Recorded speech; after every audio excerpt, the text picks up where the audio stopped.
Monsieur le modérateur, chers assistants, chers maîtres et chers collègues, c'est un plaisir pour moi de pouvoir, pour la première fois, présenter au niveau d'un événement de l'ANDEL. Donc je remercie infiniment donc, le bureau et le président de la séance, et pour enfin donc, faire cette petite revue de littérature concernant les perturbateurs endocriniens sur la fonction thyroïdienne. Donc, le plan, du coup, comment va-t-il se dérouler? On va devoir donc dire quelques généralités sur les perturbateurs endocriniens. Ensuite, aborder les mécanismes par lesquels ils peuvent agir sur la thyroïde. Et enfin, nous allons énumérer chacun des perturbateurs endocriniens qui ont été étudiés dans ces effets. Alors, permettez-moi d'abord de vous présenter cette petite illustration, c'est-à-dire nous allons considérer ou représenter un perturbateur endocrinien comme cette espèce d'octagone vert à fond noir pour qu'il y ait une meilleure compréhension au cours des schémas.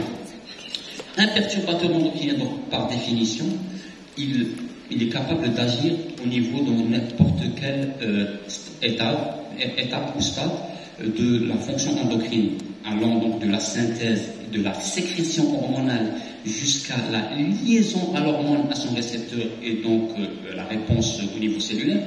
Et donc il est clair que un perturbateur endocrinien peut perturber la synthèse, la sécrétion et la libération hormonale.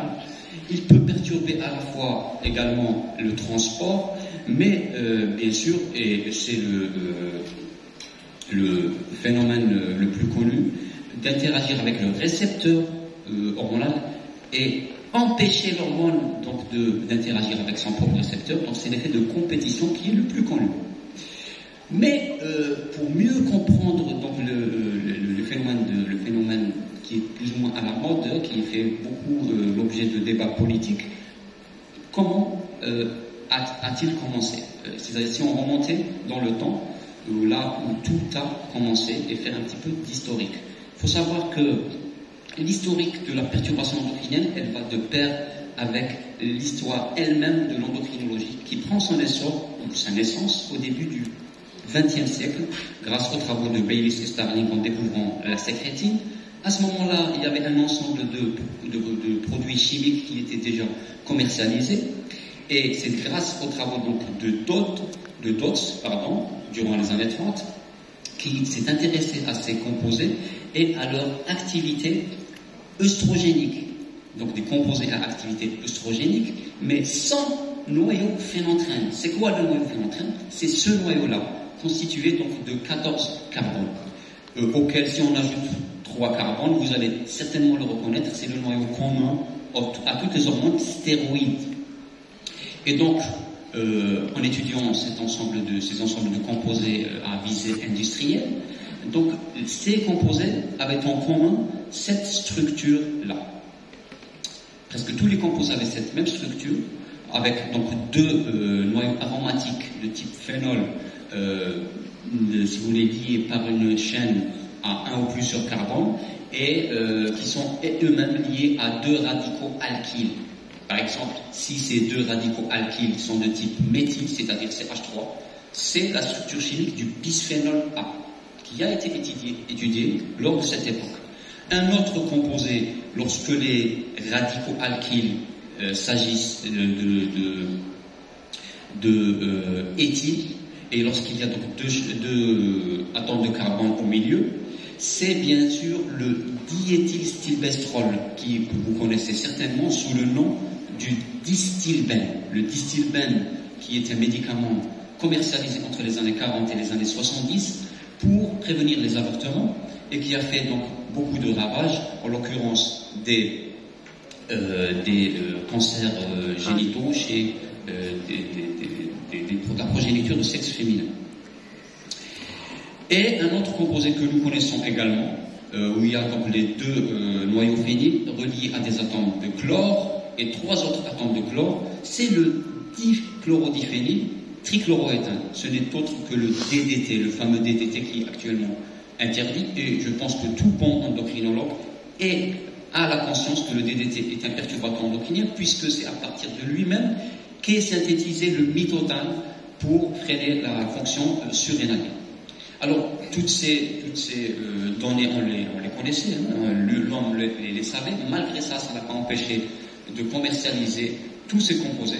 Il fallait donc qu'il y ait eu une prise de conscience suite à des phénomènes beaucoup plus importants et malheureusement beaucoup plus graves. Et pour ces phénomènes les plus graves, il y a au moins un qui mérite d'être cité, c'est la catastrophe de Seveso en 1976. Cette catastrophe, c'est quoi? C'était suite à l'explosion d'une usine d'herbicides, d'accord, dans une ville qui se situe à côté de Seveso, par laquelle s'est évacué une espèce de nuage rempli de dioxine. Dioxine, c'est des produits secondaires qui sont de forme de déchets industriels hautement volatiles. Ils ont survolé donc cette ville de Seveso et ont été responsables d'un ensemble d'événements que nous allons voir. En l'occurrence, donc, une augmentation de l'incidence de cancer féminin associée à l'exposition à la dioxine, une augmentation de maladies métaboliques chez des femmes qui ont été exposées à la dioxine à l'âge de moins de 12 ans, une diminution de la qualité du sperme chez les hommes qui ont été allaités juste après cette explosion, et bien sûr donc, une association avec les niveaux de dioxine et l'infertilité féminine. Et alors là, il y a eu donc cette prise de conscience. Et c'est en 1991, à l'occasion d'une réunion dans le Minnesota aux États-Unis, c'est grâce donc à feu Theodora Colborn qui a prononcé pour la première fois de l'histoire le mot perturbateur endocrinien. Et les perturbateurs endocriniens, donc 5 ans plus tard, dans une réunion dans le Wisconsin de l'Agence de protection de l'environnement, a proposé pour la première fois une définition des perturbateurs endocriniens que voici. La définition proposée, donc c'est un agent qui interfère avec la synthèse, sécrétion, transport, liaison, élimination des hormones naturelles dans l'organisme qui sont responsables du maintien de l'homéostasie, de la production, du développement et ou du comportement.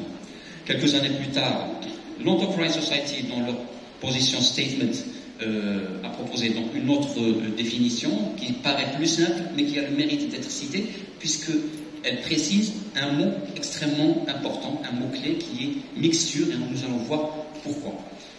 3 ans plus tard, ou plusieurs années plus tard, c'est l'OMS qui a proposé sa définition, qui a gardé ce mot-clé mixture avec 2 autres mots extrêmement pertinents qui sont progéniture et sous-population, et nous allons voir pourquoi j'insiste sur ces mots. Alors, ces perturbateurs endocriniens agissent donc soit directement en se liant aux récepteurs, soit indirectement en affectant le métabolisme des hormones, les voies de régulation d'activité des récepteurs. Ils peuvent être classifiés selon plusieurs modalités, nous n'allons pas s'y attarder, donc soit selon le fait qu'ils soient naturels ou synthétiques, sinon selon leur caractère ou leur nature, si vous voulez, hormonale, ou bien médicamenteuse, ou bien de produits chimiques industriels, ou bien de type produits et secondaires, c'est le cas par exemple des dioxines. Alors pour revenir sur les mots-clés sur lesquels je souhaitais insister, par exemple pour le mot-clé de sous-population, je tiens à préciser que sous-population signifie des populations ou des personnes à un certain stade de vie. Et c'est là que nous venons à une notion très importante dans la perturbation endocrine qui sont les fenêtres sensibles, c'est-à-dire au stade embryonnaire, donc en genèse, la sensibilité accrue aux hormones pendant des fenêtres spécifiques critiques au développement, le développement du système nerveux. Les perturbateurs endocriniens peuvent reprogrammer des voies de signalisation de différenciation qui peuvent avoir des conséquences tout au long de la vie, et des conséquences peut-être parfois même différées, plusieurs semaines, années ou décennies. Ce cas est également bien illustré par un événement au cours de la Seconde Guerre mondiale, en l'occurrence l'hiver néerlandais, une dénutrition de certaines mère enceinte a été responsable de l'augmentation de risques cardio-métaboliques chez la progéniture. Et comme tout bon endocrinologue, je pense que tout le monde est d'accord sur l'exemple le plus connu pour nous dans le diabète de type 2, qui est bien entendu le phénotype des parents, la retard de croissance intra-utérine, responsable donc de maladies cardio-métaboliques à l'âge adulte chez l'enfant. Et cette notion est appelée, de façon pratiquement consensuelle, le Development Origin of Health and Disease de DOHAT. C'est le DOHAT, c'est une notion très importante en perturbation endocrine. Et les autres mots-clés et les notions très importantes à retenir, donc c'est l'effet différé dont nous venons de parler, c'est l'effet également transgénérationnel qui est bien documenté avec le distilbène, donc des cancers chez la progéniture, et pas seulement chez la progéniture directe, mais c'est plusieurs générations, on appelle F2, F3, etc. L'effet cocktail qui est très difficile à apprécier, que nous allons voir, donc la mixture, et cette notion de persistance. Alors la notion de persistance, on peut également diviser les perturbateurs endocriniens en persistants et non persistants, en fonction de leur durée de vie ou de leur demi-vie. Donc il existe ceux qui peuvent persister plusieurs décennies, voire des siècles, et d'autres qui ont une demi-vie extrêmement réduite. Je citerai donc les deux plus importants que nous connaissons, c'est-à-dire le bisphénol A et le phtalate, qui sont éliminés en quelques heures, voire 24 heures. Et nous allons voir pourquoi cette notion est importante. Donc, pour les mécanismes qui sont visés par les perturbateurs endocriniens potentiellement, le mécanisme peut se voir au niveau du thyrocyte lui-même. Un perturbateur endocrinien peut interagir avec le récepteur de la TSH, avec le symporteur iode sodium, bien entendu, avec la thyroperoxydase, avec certains récepteurs aux cytokines. Au niveau du transport également, c'est très important. Nous savons que la thyroxine binding globuline, bien entendu, c'est l'hormone ou la protéine porteuse la plus importante chez l'homme.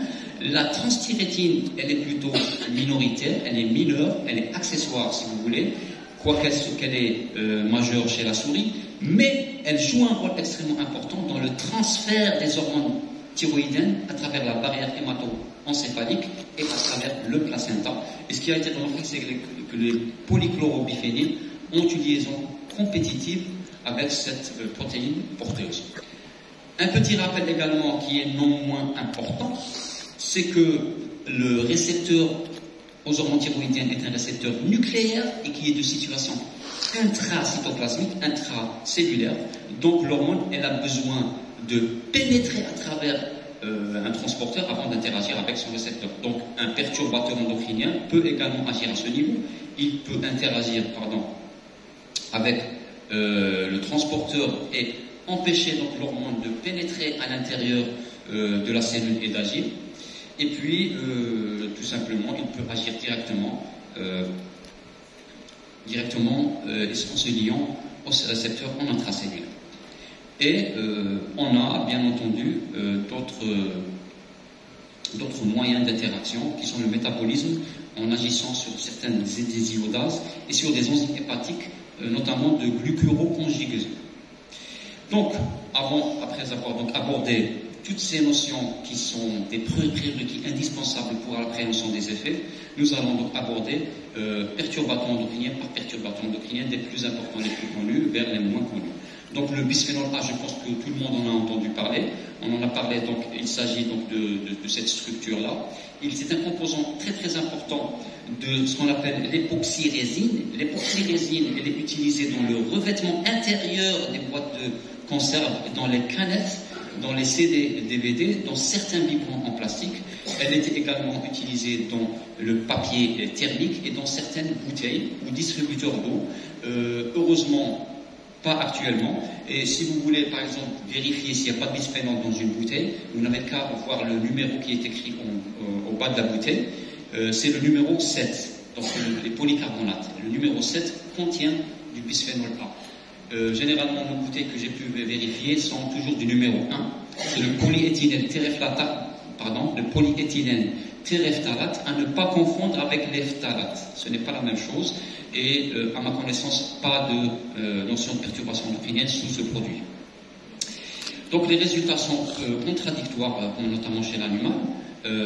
C'est neutre généralement, quoique il y a une petite élévation de la T4 en exposition prénatale, et les doses d'exposition sont corrélées à l'activité glucuronyltransférase, donc responsable d'une augmentation de l'élimination des hormones thyroïdiennes.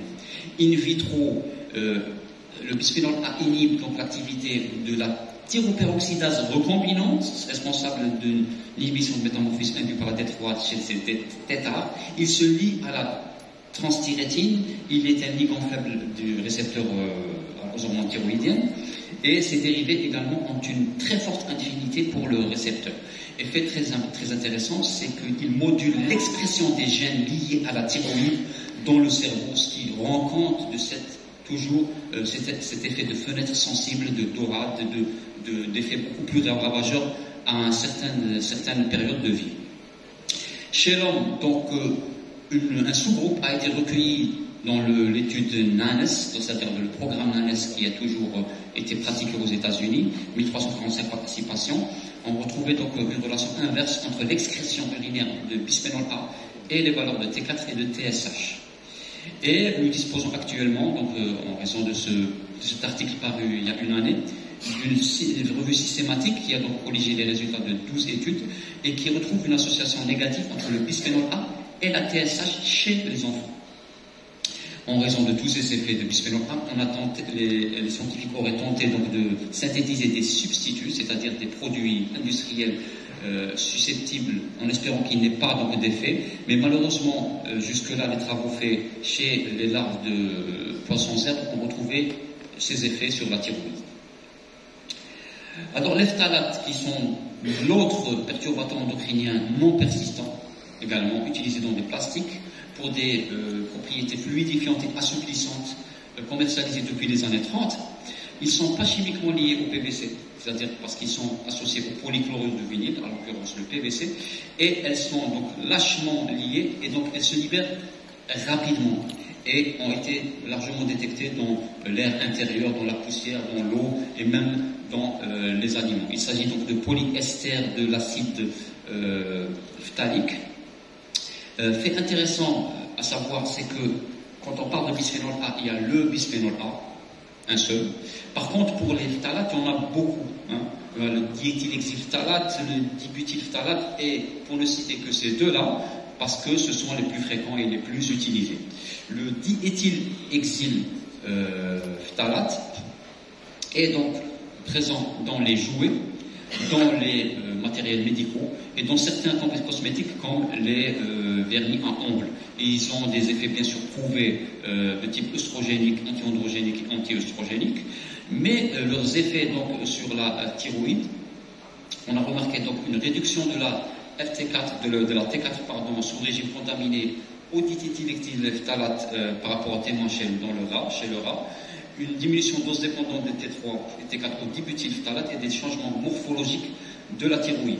Chez l'homme, c'était en 2007 que, pour la première fois, on a mis en relation, une association négative entre le monoéthylhexylphthalate. Le monoéthylhexylphthalate, c'est le principal métabolite excrété dans l'urine, c'est-à-dire c'est la même chose que le diéthylhexylphthalate. C'est-à-dire le diéthylhexylphthalate, il est excrété en urinaire sous forme de monoéthylhexylphthalate, donc qui sert donc de marqueur. Et donc il y a eu donc cette association négative avec la concentration avec les hormones thyroïdiennes libres. Une vaste étude également de cohorte a retrouvé que les enfants sont aussi bien exposés aux phtalates que les adultes et que cette exposition est négativement associée aux valeurs de T3 et à la croissance. Les résultats de notre série, menée chez des gens plus âgés, c'est-à-dire des mineurs et des adultes, vont dans le même sens. Chez la femme enceinte, on a une association négative entre le métabolite du dibutylphthalate et la FT4 libre et totale, en 75 cas. Cette association s'est retrouvée également au cours du premier trimestre avec le diéthylhexylphthalate, quoique avec une association positive avec la TSH. In vitro, le diéthylhexylphthalate peut modifier la captation de l'iodure par le NIS et les autres phtalates peuvent perturber la transcription du gène du NIS. Le dibutylphthalate et le benzylbutylphthalate inhibent la captation de T3 par les cellules, ont une liaison compétitive avec transthyrétine et perturbent également l'expression du gène du récepteur de la thyroxine de type bêta. Les polychlorobuphényles et la dioxine. Donc les polychlorobuphényles sont des produits lipophiles persistants utilisés parfois comme pesticides, parfois dans certains produits électroniques. Et les dioxines ne sont pas des produits industriels, mais ce sont plutôt une sorte de déchets industriels qui se rapprochent des polychlorobuphényles chimiquement. Ils se retrouvent dans la chaîne alimentaire, ils sont interdits mais sont détectables. Ils ont une analogie structurelle avec la T4 qui peut rendre compte donc des phénomènes que nous allons voir. Alors, le polychlorobuphényle, il y a toujours donc cette combinaison habituelle, donc cet effet le plus fréquent avec les perturbateurs endocriniens, une réduction des hormones thyroïdiennes et une élévation de la TSH observée donc chez les adultes. Chez la femme enceinte, on retrouve également cet effet, de même que chez le nourrisson, notamment lorsqu'il y a une exposition au lait maternel ou une détection dans le cordon ombilical, quoique ces résultats ne sont pas sont contrebalancés, si vous voulez, par d'autres résultats qui infirment tous ces résultats avec de nombreuses études. De nombreuses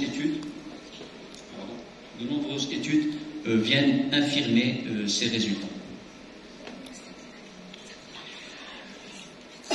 La même chose se retrouve également chez le rat avec une diminution de l'hormone thyroïdienne. Et in vitro, donc il lie, ces polychlorobiphéniles lient la transthyrétine également, et leurs métabolites ont une affinité encore plus forte que le produit lui-même, et même une interaction avec les récepteurs et l'ADN des récepteurs. Les produits inifus, c'est-à-dire des retardateurs de flamme, anti-inflammation, pas anti-inflammation médicale, mais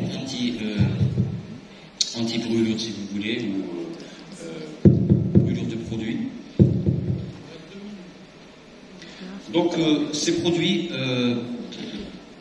sont utilisés dans certains équipements électroniques, plastique, peinture, textile et synthétique, et également une analogie structurelle avec la T4. On retrouve donc peu d'études humaines, seulement 3 études humaines qui ont mis en évidence donc une diminution des valeurs des hormones thyroïdiennes, également chez le rat, surtout en cas d'exposition périnatale. Et cette réduction a été également observée dans d'autres animaux. Le mécanisme est toujours la compétition, les protéines porteuses, la clairance hépatique, les transporteurs membranaires et les métabolites. Donc, je vais passer rapidement puisqu'on n'a pas beaucoup de temps. Donc, pour les pesticides organochlorés et organophosphorés, donc on va citer donc le DDT avec l'hexachlorobenzène, qui ont un effet donc de réduction également des hormones thyroïdiennes chez l'animal, et par phénomène d'inhibition de la thyroperoxydase des protéines porteuses, et le méthoxychlore réduit également l'activité des désiodases. Les perfluorés également ont cet effet. Ils se démarquent par le fait de leur caractère extrêmement persistant. Ils ont retrouvé donc une réduction de la FT4 et des patients qui rapportent la notion de thyropathie dans le groupe NANS, ceux qui ont été exposés rapportent la notion de thyropathie traitée. Donc il reste également donc, les produits cosmétiques, produits anti-UV qui détermine donc le même profil, réduction des hormones thyroïdiennes, élévation de la TSH par phénomène probable d'inhibition de la TPE. La même chose pour ces produits que vous connaissez très bien, le perchlorate et le thiocyanate, qui ont des effets antithyroïdiens de synthèse et d'inhibition du NIS. Donc l'effet cocktail, il est très difficile à apprécier, mais cette étude mérite d'être énoncée, c'est que l'effet tumorigène thyroïdien du bisphénol A est amplifié par le diéthylhexyl phtalate. Donc pour synthétiser toutes ces études, donc de nombreux produits sont des potentiels perturbateurs de la thyroïde, cependant ceux de polychlorobiphéniles ont des études approfondies. Pour les autres, les résultats sont contradictoires à cause de certains états d'adaptation de l'organisme, parfois des variations faibles et indétectables. Donc il faudrait d'autres études, mais qui se heurtent à des problèmes d'éthique, en raison du bas âge des enfants ou des femmes enceintes. Les variations de TSH également constituent un frein donc, pour lesquels il faudrait adapter les normes. Et il y aurait ici également un rôle de détoxification des hormones thyroïdiennes. Donc une carence en hormones thyroïdiennes pourrait être en cause d'une détection accrue des perturbateurs endocriniens. Donc il y aurait une causalité inverse. Cette méta-analyse regroupe 32 études, d'accord, et qui retrouve en fait sur tous les perturbateurs endocriniens aucune influence significative sur les niveaux néonatal. Par contre, c'est une méta-analyse sur l'effet exposition prénatale, sur l'effet néonatal de la TSH et de toutes les hormones thyroïdiennes, qu'elles soient libres ou liées. Quoique, pour les organochlorés et le perfluoroalkyle, ils sont négativement associés à la T4 tétatodale néonatale. Donc, pour conclure, donc les perturbateurs endocriniens pourraient diminuer les hormones thyroïdiennes par la biosynthèse, la biotransformation, le transport, les récepteurs et le métabolisme. Donc il y a un intérêt d'autres études sur de plus larges populations. Et donc, ces effets devraient constituer un argument de plus pour renforcer les mesures de régulation, voire d'interdiction d'utilisation des perturbateurs endocriniens dans tous les domaines. Et je vous remercie. Merci beaucoup, Dr.